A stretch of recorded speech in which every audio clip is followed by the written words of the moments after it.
A carta de Judas, ou mais precisamente Judá, de acordo com a pronúncia do seu nome, tanto em grego como em hebraico. Judas foi um dos 4 irmãos de Jesus mencionados nos relatos do Evangelho. Nenhum dos irmãos seguiu Jesus como Messias antes da sua morte, mas depois eles o viram vivo dentre os mortos e então se tornaram seus discípulos.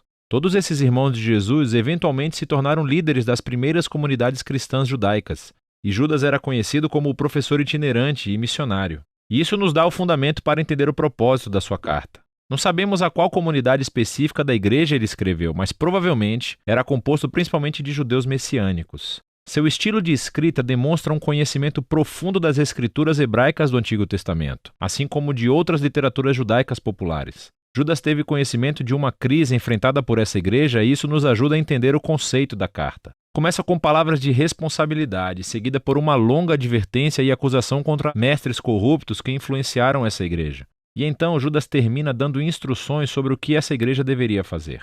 Judas começa dando a essa igreja a responsabilidade de lutar pela verdadeira fé cristã. Ele diz que seu plano era escrever um livro mais longo que explorasse nossa salvação compartilhada através do Messias. Mas esse projeto, afirma ele, foi atrasado quando ouviu as notícias urgentes sobre essa igreja. Então ele compôs essa carta muito elaborada, mas muito curta. Judas não começa por como eles devem lutar pela fé. Em vez disso, ele primeiro explica o porquê. É por causa dos mestres corruptos que se infiltraram nessa igreja. E não é o ensino deles que ele alveja, mas o seu modo de vida. Seu comprometimento moral é o que nos diz que eles têm uma teologia ruim. Primeiro de tudo, eles distorcem a graça de Deus como uma licença para pecar. Eles acham que, como estão perdoados e têm o Espírito de Deus, eles podem fazer o que quiserem, especialmente quando se trata de dinheiro e sexo. E assim, diz Judas, eles traem Jesus ao rejeitar sua autoridade e os seus ensinos. E Judas quer que essa igreja saiba que ele não está surpreendido com o surgimento desses mestres. Ele faz a transição para uma advertência mais longa, para ficarem longe deles.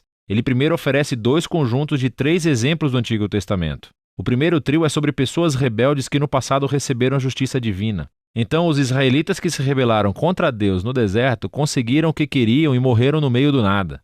Então, ele conta uma história sobre os anjos que são presos por rebelião até enfrentarem a justiça de Deus. Ele está se referindo à interpretação da história em Gênesis 6, oferecida no livro popular judaico de 1º Enoque, onde os filhos de Deus são interpretados como se referindo aos anjos que se rebelaram contra Deus, então fizeram sexo com mulheres e foram julgados de acordo.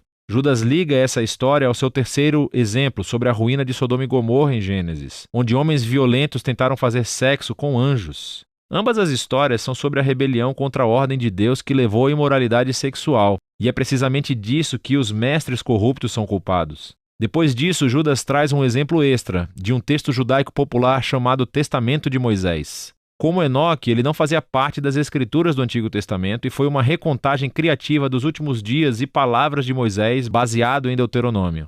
Na seção citada por Judas, Moisés morreu e há um anjo bom, Miguel, que refuta as acusações do diabo contra Moisés. Mas ele decide deixar o julgamento final somente para Deus. Agora, essas histórias podem parecer estranhas para você, mas para o povo judeu que cresceu com essa literatura, as advertências de Judas fazem muito sentido. O comportamento desses mestres corruptos tem raízes antigas. Rebelião contra a autoridade de Deus, imoralidade sexual, rejeitando os mensageiros de Deus. E isso se conecta ao segundo trio de exemplos. Eles são todos sobre rebeldes que passaram a corromper outras pessoas. Começando com Caim, que assassinou seu irmão e depois construiu a cidade onde a violência reinava. Balaão, o feiticeiro, não conseguiu amaldiçoar Israel e assim os atraiu para a idolatria e a corrupção sexual. E depois Corá, o levita, liderou uma rebelião contra Moisés que terminou em desastre para os outros.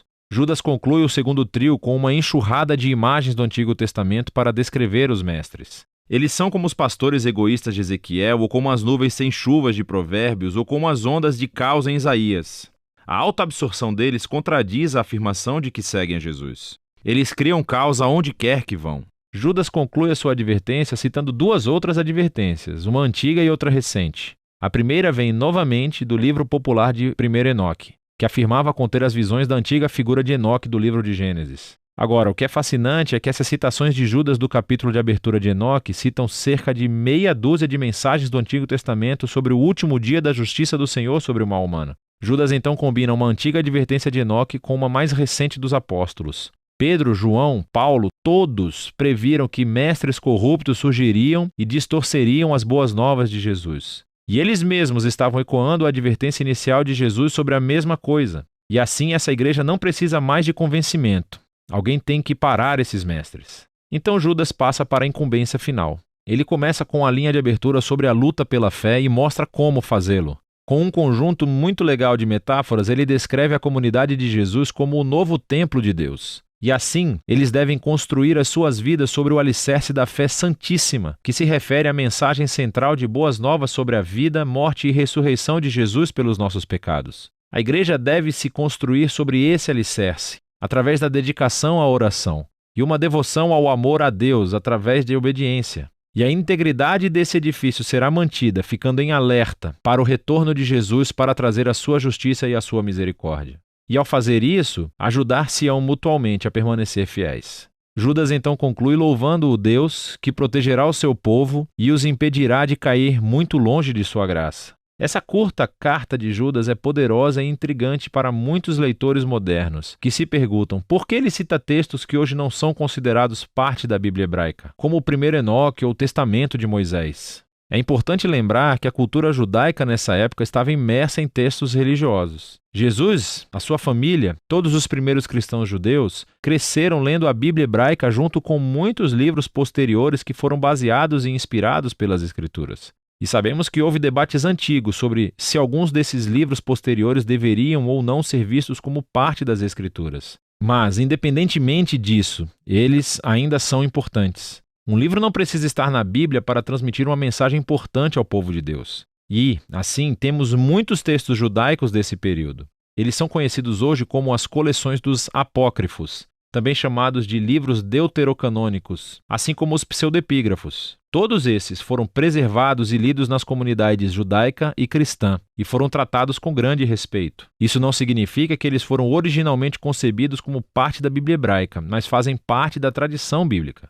E assim, Judas, sabendo que seus leitores valorizavam as palavras de 1 Enoque, utilizou-as para comunicar a sua mensagem, que é essa. A graça de Deus, através de Jesus, exige uma resposta que afeta toda a vida, não apenas o entendimento intelectual. Observe que Judas não critica ou se concentra na teologia do mestre, mas no seu modo de vida imoral que nega a Jesus. E assim Judas aplica aqui o que Jesus disse a seus discípulos: se você realmente me ama, então você obedecerá aos meus ensinos. Para os cristãos, o modo como você vive é o indicador mais confiável daquilo que você realmente acredita.